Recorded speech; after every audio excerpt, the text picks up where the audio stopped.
Aleluia. Essa banda aqui até eu canto. Aleluia. Que bênção. Lucas capítulo 5. Quero louvar a Deus por essa oportunidade. Pastor Mateus, Deus continue abençoando. Obrigado aí por essa honra, né? Estar aqui mais uma vez. Pastor Mateus é uma bênção. De vez em quando eu estou lá no Bazar Mateus, lá perturbo ele. Quando o rapaz liga, ele diz: estão pedindo desconto aqui, ele já sabe quem é. Semana que vem estou lá de novo. Aleluia. É uma bênção. Lucas 5, eu quero ler com a igreja, amém? Eu leio um versículo, irmão, seguinte. Diz assim: aconteceu que ao apertá-lo a multidão para ouvir a palavra de Deus, estava ele junto ao lago de Genezaré. Verso 2. E viu estar 2 barcos junto à praia do lago, e os pescadores, havendo descido deles, estavam lavando as redes. Entrando em um dos barcos, que era de Simão, pediu-lhe que o afastasse um pouco da praia, e assentando-se do barco, ensinava as multidões.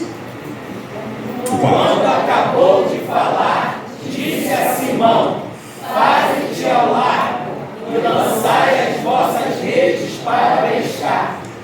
Respondeu-lhe Simão: mestre, havendo trabalhado toda a noite, nada apanhamos, mas sob a tua palavra lançarei as redes. Todos juntos, verso 6. Isto fazendo, apanharam grande quantidade de peixes, e rompia-se as redes. Amém. Glória a Deus. Passagem bastante conhecida de todos os irmãos, eu creio.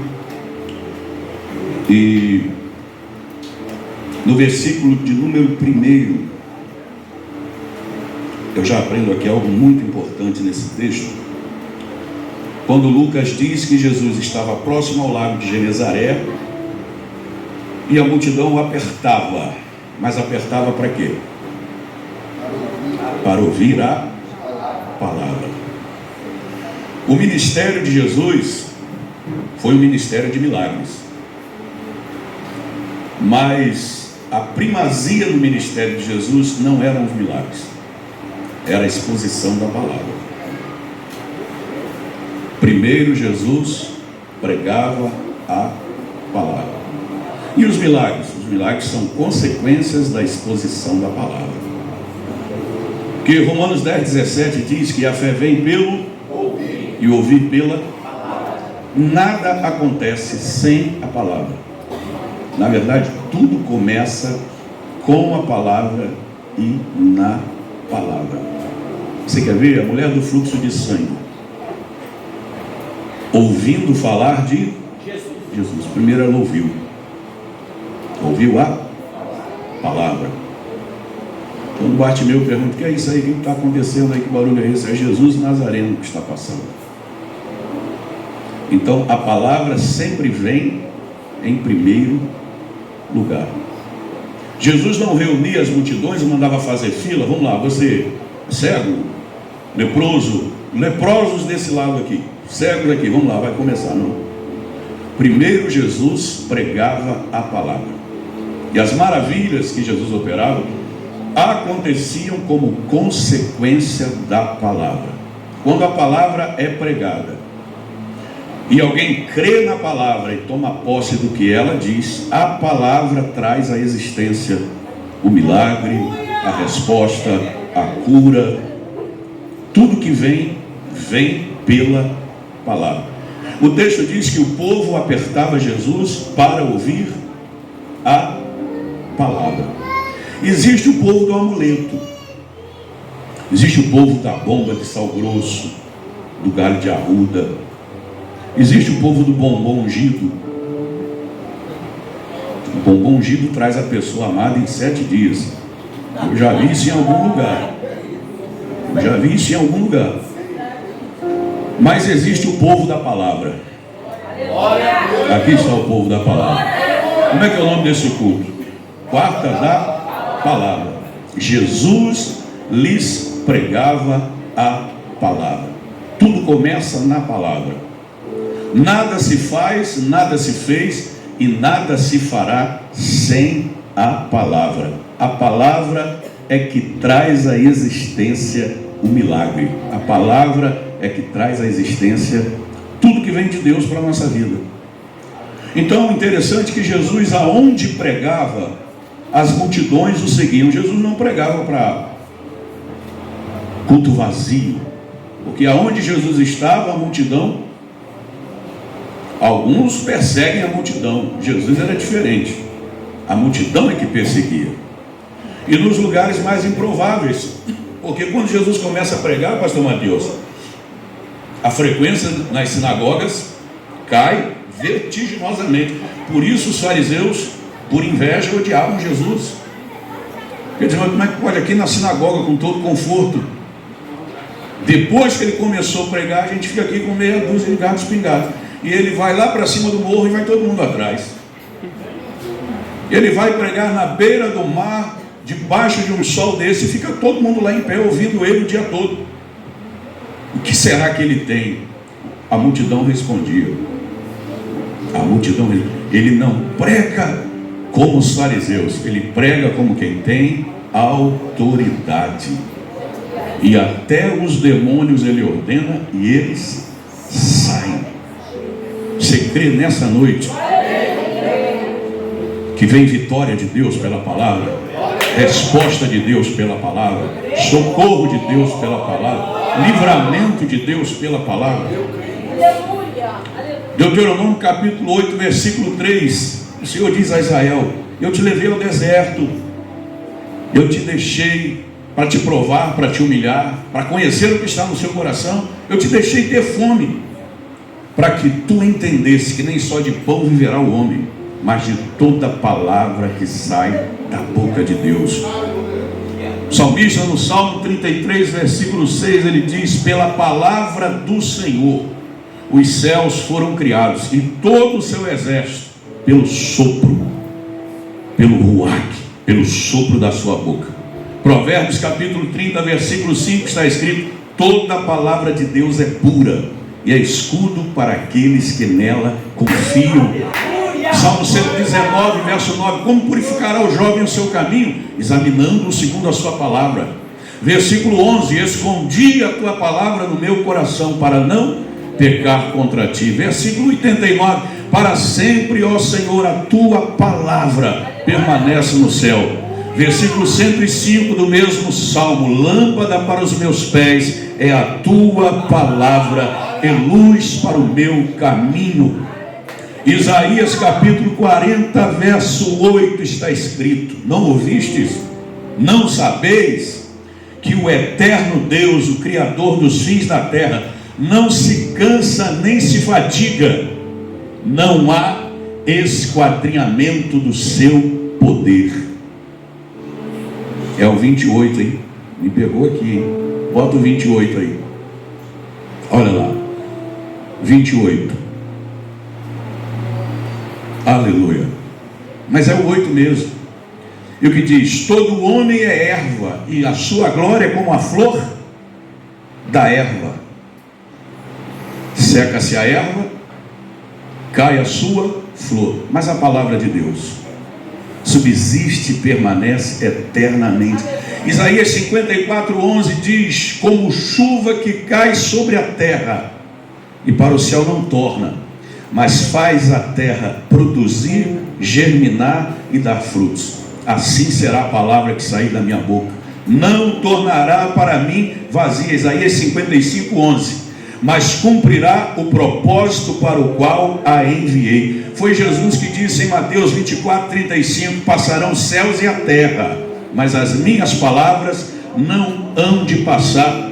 Orando por seus discípulos, na oração sacerdotal, João 17, 17, Jesus orou dizendo: santifica-os na verdade, a tua palavra é a verdade. No capítulo 11 do Evangelho de Lucas, Jesus estava pregando, pastor Mateus, e a pregação era essa aqui: quando o espírito imundo sai do homem, anda por lugares desertos, e não achando onde pousar, diz: voltarei para a minha casa, de onde saí. E se ele volta e encontra a casa vazia, ele traz consigo quantos? 7 piores do que ele. Quando Jesus chega nessa parte da pregação, uma irmã do círculo de oração interrompeu. No verso 27, ela diz assim: bem-aventurado o ventre que te trouxe, bem-aventurados os seios que te amamentaram. Olha o que Jesus responde no verso 28: mas bem-aventurados são os que ouvem a palavra de Deus e aguardam. Aleluia. 58 discípulos se escandalizaram e voltaram. Eram 70. Esse camarada aí não está puro, não. Comer a carne dele, beber o sangue dele, que negócio é esse? E 58 deixaram Jesus. Jesus olha para os 12 e pergunta: vocês querem ir também? O chamado Pedro responde no versículo 68 do capítulo 6 de João: para quem iremos nós? Não é para onde não, é para quem. Para quem iremos nós, se só tu tens palavras de vida eterna? Sabe por que Pedro não disse para onde, disse para quem? Porque aonde você está não define, o que define é quem está com você. Para quem iremos nós, só tu tens as palavras de vida eterna. Tem um homem na Bíblia que Jesus libera uma palavra para ele e diz assim: vai, teu filho vive. Ali no capítulo 4 do Evangelho de João: meu filho está morrendo, me disseram que o Senhor pode mudar esse quadro. Posso mesmo. Vai, teu filho vive. E ele vai. Quando ele chega, o menino está de pé, são, e ele pergunta: a que horas ele ficou curado? Na hora 7ª. Ele diz: foi na hora que ele falou. Sabe o que está escrito no Salmo 147, versículo 15? Está escrito assim: o Senhor envia o seu mandamento sobre a terra, e a sua palavra corre velozmente. Você crê que a palavra corre nessa noite? Levanta a mão que eu vou liberar uma profecia de Deus na palavra. Você entendeu o que o texto diz? A palavra de Deus é tão rápida, tão veloz, pastor Mateus, que não respeita nem fuso horário.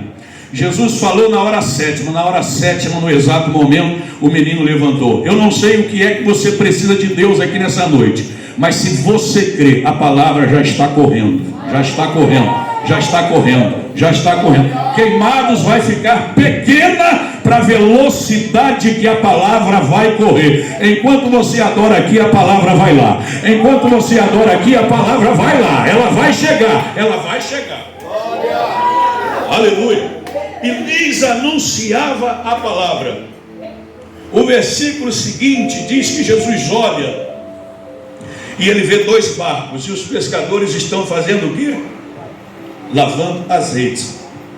Aqui, pastor Mateus, o que é que Jesus percebe? Que não dá para continuar a pregação ali da praia, porque a multidão está apertando.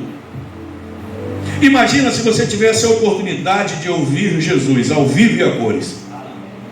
Você ia se contentar de ficar lá na última fila? Então todo mundo quer chegar para perto e acontece uma certa desorganização.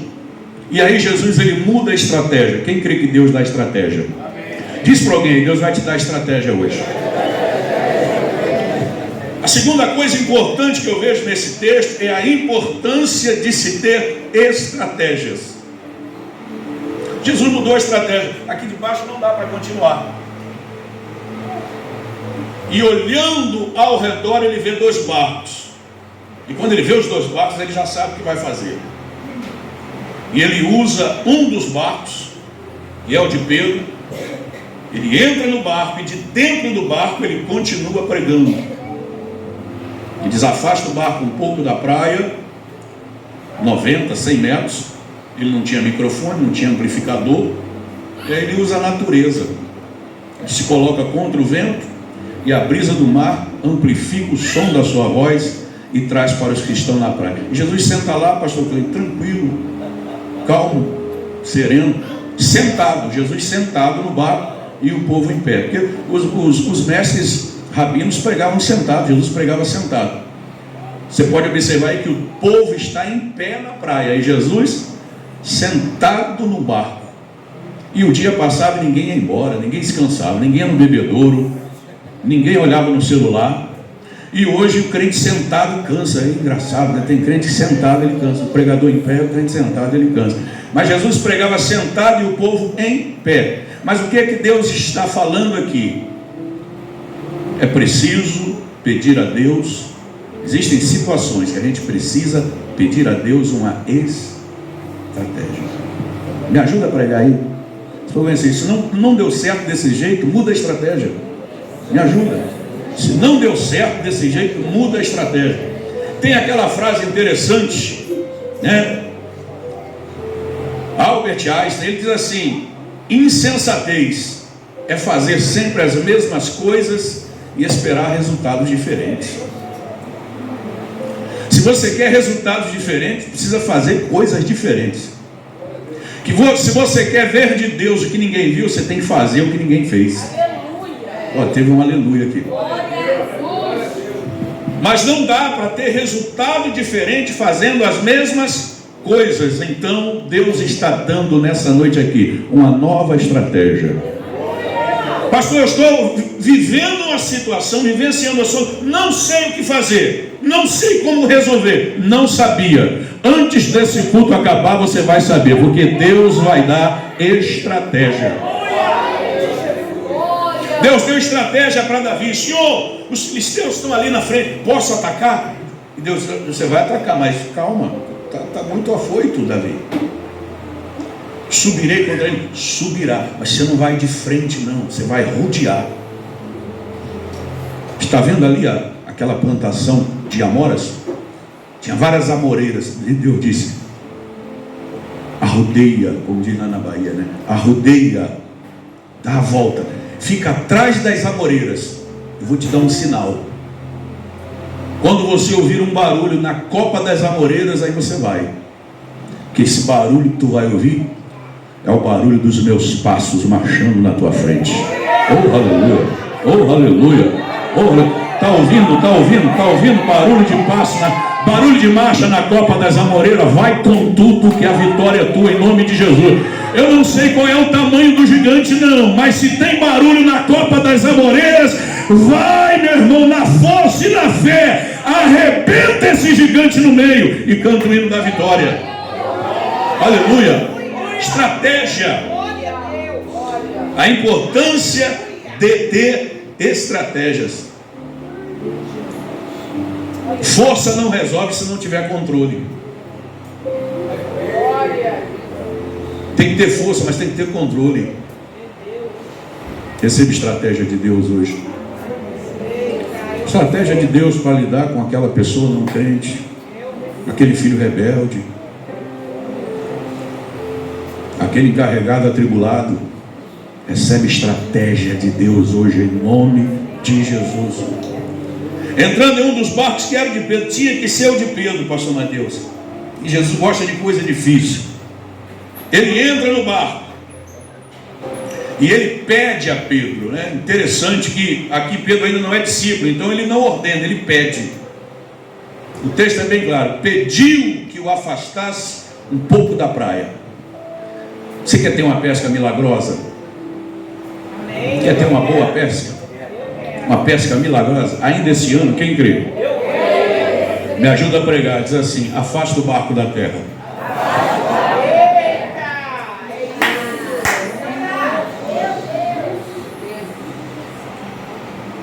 Afasta o barco da terra. Quanto mais perto da terra, mais longe de Deus.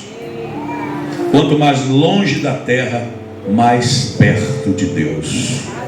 O que Deus está falando, pastor? Afastar o barco da terra. Menos de mim, mais de Deus.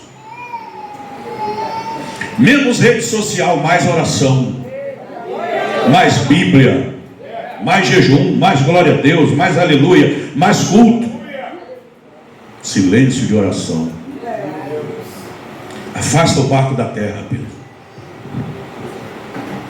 Tem que afastar o barco da terra. A Bíblia diz que Enoque andou com Deus e não se viu mais, porque Deus o tomou para si. 300 anos andando com Deus. Todo dia orava e voltava para casa. eu vou voltar para casa, tenho família, o senhor sabe.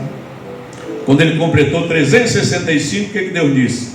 300 anos andando comigo, minha casa está mais perto do que a tua, sobe para cá. E Deus tomou Enoque para si. Você pode adorar a Deus nessa noite? Vai ser feito um seminário de escatologia, não vai, pastor Mateus? Sabe qual é a igreja que vai subir no arrebatamento? A igreja que estiver longe da terra e andando com Deus. Longe da terra e andando com Deus. Longe da terra e andando com Deus. Aleluia. Aleluia. Olhou e viu os 2 barcos e os pescadores lavavam as redes. Quem quer ter uma pesca milagrosa precisa aprender a não desistir diante da dificuldade. O texto não diz que eles largaram a rede, não. O texto diz que eles lavaram. Quem larga a rede está dizendo: eu vou procurar outra coisa para fazer, porque depois desse mico aqui, nunca mais eu pago esse mico. Pescar a noite toda e não pegar uma sardinha, quem larga a rede está dizendo assim: desisto, não dá mais, vou procurar outra coisa para fazer. Mas quem pesca a noite toda e mesmo não apanhando nada, e mesmo cansado, exausto, estressado no dia seguinte, frustrado, ainda tem força para lavar a rede, sabe o que está dizendo? Hoje não deu, mas amanhã eu volto. Hoje não deu, mas amanhã eu volto. Hoje o diabo atrapalhou, mas amanhã Deus vai me dar vitória. Amanhã eu volto, amanhã eu volto, amanhã eu volto. Cadê os que não vão desistir? Cadê o povo que não desiste? Sabe qual é a diferença entre o sucesso e o fracasso? Uma coisa chamada perseverança. Me ajuda a pregar isso para alguém: não desiste. Tua vitória está mais perto do que você pensa. Tem um livro na Bíblia chamado Livro de Ruth. Poderia não se chamar Livro de Ruth, poderia se chamar o Livro de Orfa. Mas o nome de Ruth entrou no momento decisivo em que a fé foi maior que o desânimo e a perseverança venceu a desistência. A Noemi disse assim para as duas. Ela não falou só com a Ruth, não, ela falou com as duas: vamos embora. Eu estou no vento, quem ficar comigo é vento, vamos embora. E a Orfa, a irmã da Ruth, disse assim: não vou não. E a Noemi disse assim: vai. E a Orfa respondeu: já que a senhora insiste, eu vou. Sabe por que o livro de Ruth se chama livro de Ruth? Porque ela disse assim: ó, vamos encerrar esse assunto aqui. Só tem uma coisa que me separa da senhora: a morte. Teu povo é meu povo, teu Deus é meu Deus. Onde você for eu vou, onde você morreu eu vou ser sepultada também.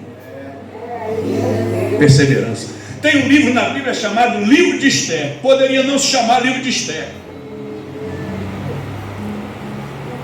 porque quando a sentença contra o povo judeu foi dada, Mardoqueu chegou diante de Esther e disse: olha, o decreto está assinado, lei dos persas não se revoga, o rei já selou com um anel, o Ramã armou a nossa cama, a forca já está preparada para mim, mas se existe um Deus no céu, esse laço vai ser cortado. E disse para ela: levanta e age.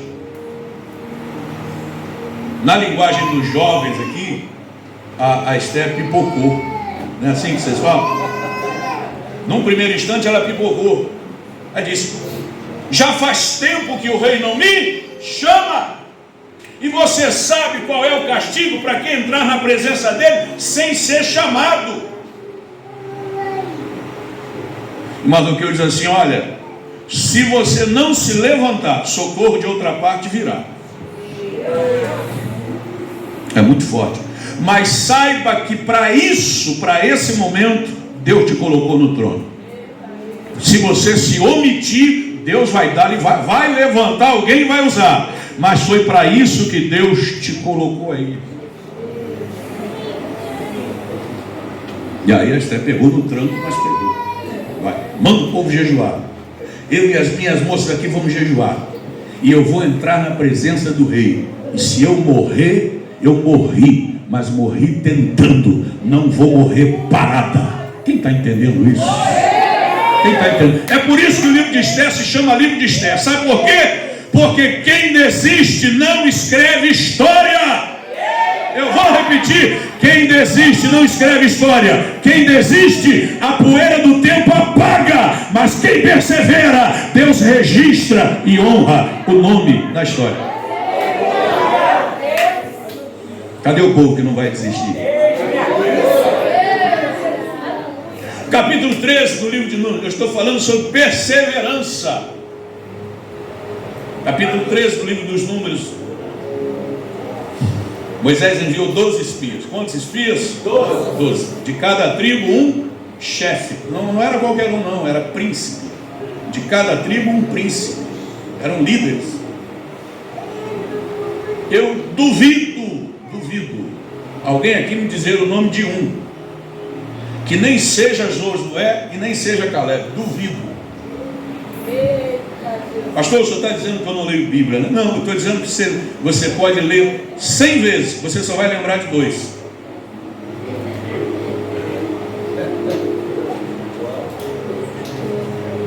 Você só vai se lembrar de um da tribo de Judá chamado Caleb, e de um da tribo de Efraim chamado Oséias ou Josué. Samua, Safate, Gilgal, Palti, isso aí só se você anotar de caneta, igual eu fiz aqui.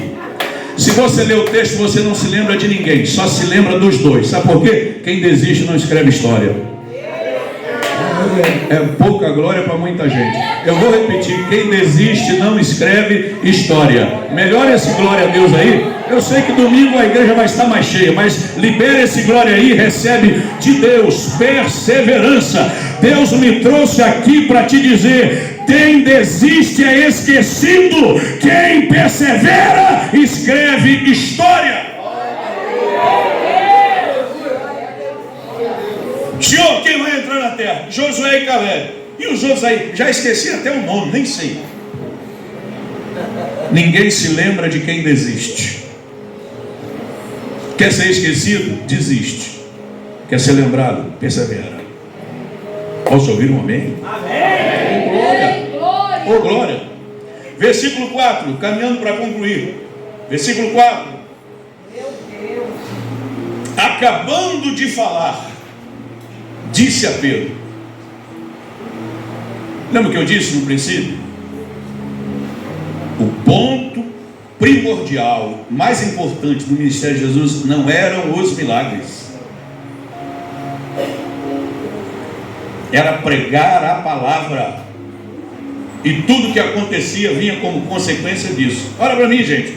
O Pedro precisa de quê? Nesse momento aqui. Precisa de um milagre. Jesus pediu o barco emprestado e Pedro está esperando um milagre. Só que Jesus disse: Pedro, senta aí, aquieta o coração, que eu preciso continuar a pregação aqui. E o peixe é depois. E a rede é depois. E o milagre é depois, Pedro. Primeira palavra. E Jesus prega. E Jesus não era pregador de 40 minutos, não. Ele pregava horas e horas e horas e horas e horas. Agora deixa eu te contar uma coisa que talvez você nunca tenha percebido. Enquanto Jesus pregava no barco, a palavra está trabalhando no Pedro. Enquanto Jesus pregava no barco, a palavra está trabalhando no Pedro. O Pedro invocado, cansado, frustrado, aborrecido, vai acalmando, porque a palavra é bálsamo, a palavra é remédio, a palavra é consolo, a palavra é ânimo, a palavra é espírito e vida. Ô, pastor Mateus, Jesus termina, olha para mim. Quero que você entenda o que Deus está falando. Se Jesus, no momento exato que entra naquele barco, manda Pedro levar para a parte funda do rio e lançar a rede, o Pedro ia ter a fé que teve. Primeiro a palavra precisou tratar. Eu vou falar do jeito que Deus está mandando aqui, ó. Tu está muito apressadinho, está muito afobado, está muito afoito, está muito atribulado por causa disso. E Deus manda te dizer aqui: onde descansa em mim, ou eu retardo essa bênção ainda mais. Só vou liberar quando você descansar. Eu vou melhorar. Deus está dizendo, tem vitória que só vai chegar na tua mão depois que Ele te tratar. Depois que Ele te tratar. Depois que Ele te tratar. Ah, pastor, é assim? Não sabia não. Pois é. Sabe o que Deus está dizendo? Me ajuda aí, diz para alguém assim, ó, a bênção já está pronta. Às vezes, nós é que não estamos.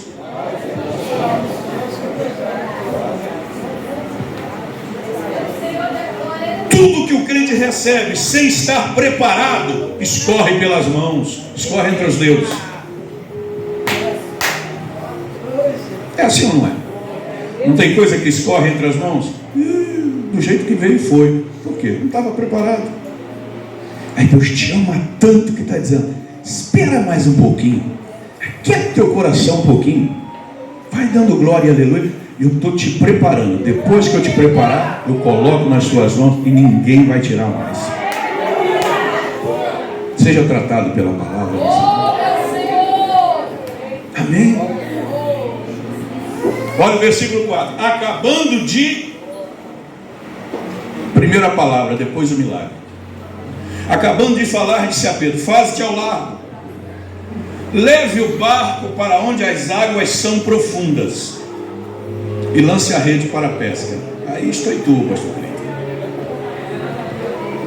que nem precisa ser pescador para saber, né?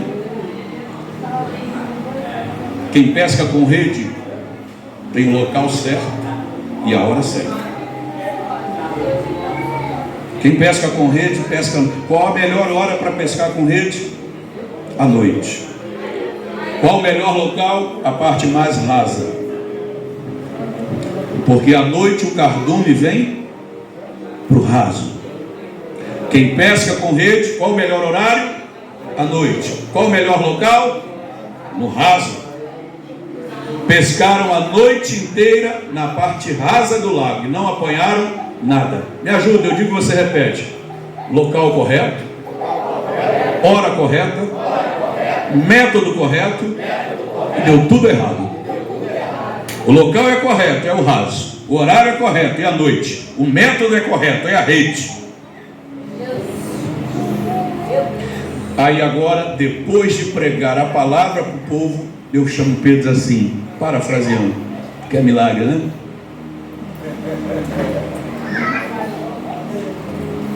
Tu vai ser pregador.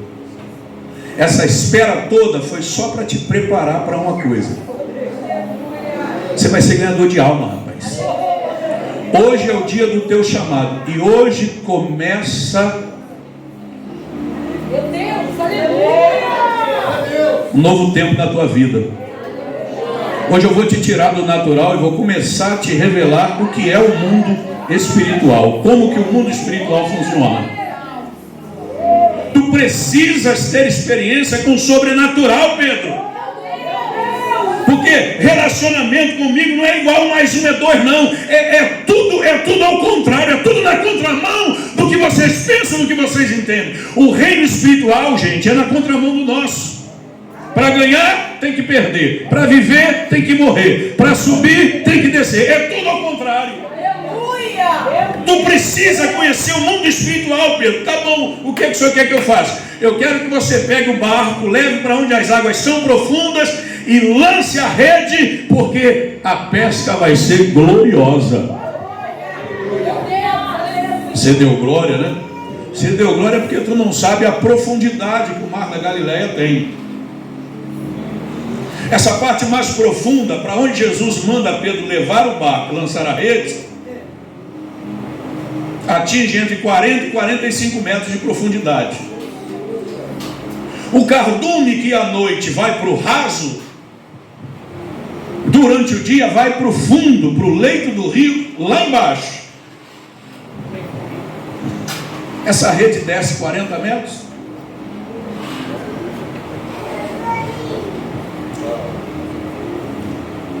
Para ter uma pesca milagrosa, primeiro segredo, ouça a palavra.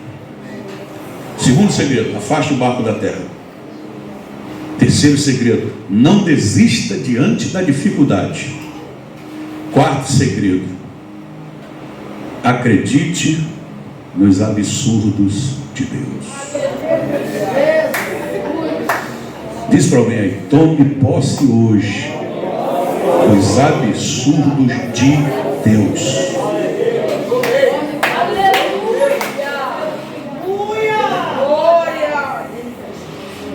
Quer andar com Deus? Quer ver Deus operar? Tem que acreditar em absurdo. Nosso Deus é um Deus de absurdos. Esse livro aqui está cheio de absurdos, mas graças a Deus que esse livro diz: a loucura desse Deus é maior que a sabedoria dos homens. Vê se é absurdo ou não é? Mais de 2 milhões de pessoas no deserto, pastor Mateus. E o pastor da igreja diz: Senhor, não tem água, o povo vai morrer. Pô, mas aí você vê assim, então eu pensei que fosse coisa grave.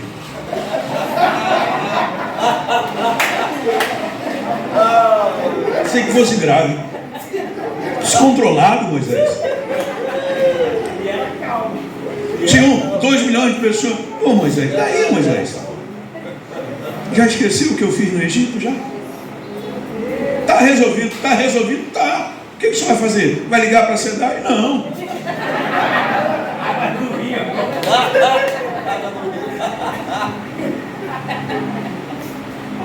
O que Deus disse?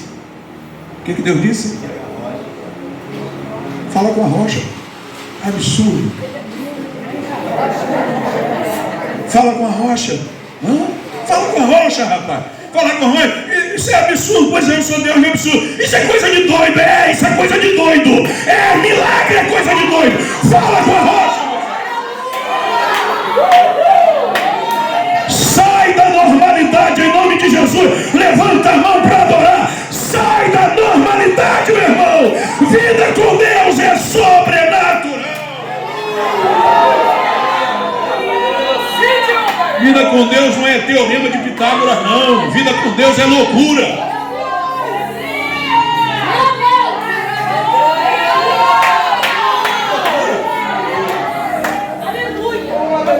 Deus, eu vou para o Egito. Onde você está, Isaac? Eu estou em Gerar. O que você está fazendo em Gerar? É porque o senhor sabe, né? Nos dias do meu pai Abraão teve uma fome.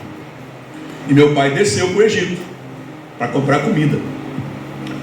Porque no Egito tem comida. O rio Nilo, né? Aquela estiagem que pegava na região aí, o Nilo era autossustentável. O Egito era autossustentável por causa do Nilo, né? Então, aquelas terras em volta iam para o Egito comprar comida. A fome era em toda parte, menos no papai desceu para o Egito. E você vai fazer? Eu vou para o Egito também. Eu disse: mas não. Mas implicância comigo? Papai o senhor deixou e eu não posso. Isaac, papai é papai. Você é você. Você não é um Abraãozinho. Isaac, filho de peixe é peixinho, mas filho de Abraão não é Abraãozinho. Se você quer ser lembrado só como filho de Abraão, vai para o Egito.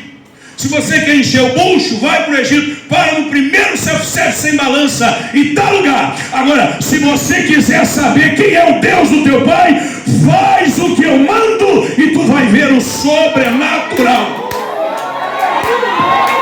Cadê o glória? Cadê? Está entendendo? Tem alguém entendendo aí? Isaac, teu pai desceu ao Egito, mas você não vai descer, porque você não é o teu pai. Isaac, você não vai viver das experiências do teu pai. Teu pai já foi. Agora eu escrevo uma nova história. Não é a história do teu pai, é a tua história. São as tuas experiências. Aprenda a ter experiência comigo, Isaac. Me ajuda aí, me ajuda aí. Diz para alguém: mergulha fundo para ter experiência com Deus. Sabe o que Deus está dizendo?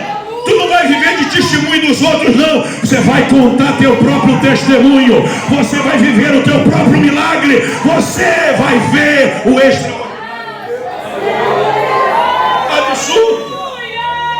Absurdo. Me ajuda, diz para alguém: nosso Deus é um absurdo de Deus.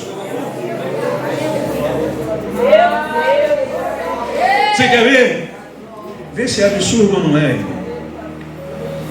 Senhor, quem é esse menino aí? Bonito, né? Esse aí é o anunciado. É esse aí que vai tirar meu povo do Egito. É ele, é o filho da irmã Joquebede. O senhor sabe que o faraó deu a ordem, né? Ou joga para o crocodilo comer, ou estrangula quando nascer. O primeiro plano falhou, porque as parteiras tiveram temor a Deus. Aí veio o plano B. Não estrangulou quando nasceu, joga para o crocodilo comer, de 2 anos para baixo.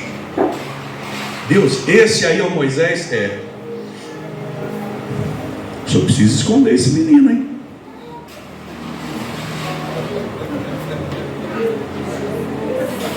O faraó descobre,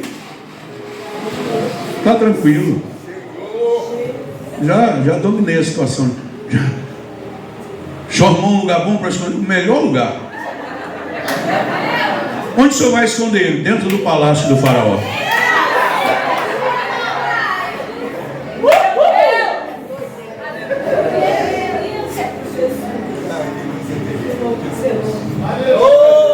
Quando Deus quer achar, ninguém se esconde. Mas quando Deus esconde, meu irmão, ninguém acha. Ninguém acha. Ninguém acha. Ô Obadias, diz pro Acabe que eu estou aqui. Vai lá, vou nada. Não houve reino nem nação onde Acabe não mandou te procurar. E agora tu diz, vai, diz que eu estou aqui. Vai que o Espírito de Deus te arrebata aí. Não houve reino nem nação onde Acabe não mandou te procurar. Teve um só que ele não mandou. Era onde Elias estava. Foi para onde Deus mandou Elias. Para onde Deus mandou Elias? Para Sidom, terra de Jezabel. Quem era o rei de Sidom? O pai de Jezabel. O Acabe, manda dar uma olhadinha lá em Sidom. O Elias é doido de ir para Sidom. Fica de pé. Pega aí, pega aí, pega aí. Toma posse dos absurdos de Deus. Quem está com fé para isso hoje? Sob a tua palavra lançarei a rede. Sob a tua palavra. Sob a autoridade da tua palavra. Puxou a rede. Quantidade tão grande de peixe puxando a rede parecia que ia se romper. Tiveram que fazer sinal para o outro barco. E mesmo enchendo os 2 barcos, com dificuldade os barcos chegaram à praia. Quase foram a pique. Presta atenção nisso aqui. O barco de Pedro não estava aguentando o peso. Vamos dividir com outro barco que aí vai dar bom. Quase deu ruim. Porque mesmo dividindo com outro barco, os 2 quase viraram. O que significa isso? É que o peixe continuou multiplicando dentro da rede.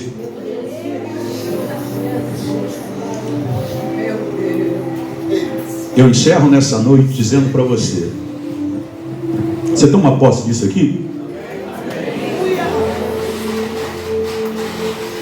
Quando o dia amanheceu, eles não tinham nem para levar para casa. Depois que o capitão entrou no barco, eles tinham para repartir. Eu profetizo sobre a tua vida aqui nessa noite. O pastor Mateus orou aqui pelo envelope vazio. Eu na minha voz com a sua voz, pastor. Quem hoje não tem nada na rede, amanhã vai ter para repartir. Quem hoje não tem nada na rede, se prepare, porque o tempo da rede vazia está com os dias contados na sua vida. Quem pega essa palavra? Quem pega essa palavra? O tempo da rede vazia está com os dias contados. E quando Deus encher essa rede, a bênção vai ser tão grande, meu irmão, que tu não vai aguentar carregar sozinho não. Vai ter que repartir com outro barco. vai ter que repartir. Quem pega essa palavra? Deus abençoe a sua vida.